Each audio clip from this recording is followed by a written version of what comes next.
सुखोन, ये सुखोन, खेसारी भी अब बवाली करेंगे क्या रे? क्योंकि उनका गाना पे गाना, गाना पे गाना, गाना पे गाना धमाका ही आ रहा है। तो दोस्तों आपको मैं बता दूं कि गाना का पोस्टर फिर से एक लॉन्च कर दिया गया है। वो भी गाना आने वाला है IVY भोजपुरी प्रेजेंट पे।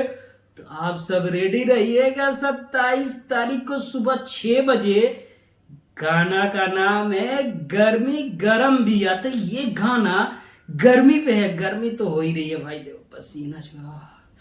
तो दोस्तों आप सभी को मैं बता दूं कि ये गाना के बारे में कुछ तरकता भड़कता नजर आने वाला है, क्योंकि खेसारी भैया के साथ साथ रक्षा गुप्ता नजर आने वाली है और खेसारी भैया के साथ साथ शिल्पी राज इस गाना को गाई हुई है।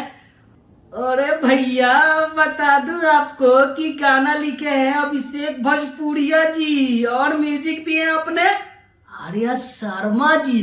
तो दोस्तों म्यूजिक आर्या शर्मा जी दे दे तो आप सबको पता ही है ना कि बवाल मचना ही मचना है।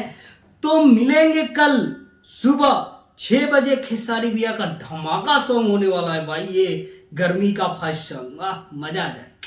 मिलते हैं। और दोस्तों मेरे चैनल पे नए नए आए हो तो मेरे चैनल को सब्सक्राइब करें और बेल आइकन को प्रेस करें ताकि आपके पास पहले वीडियो जाए और पहले वीडियो देखिए आप, मैं न्यूज पहले अपडेट करता हूं। तब तक लिए बाय बाय, मिलते हैं वीडियो।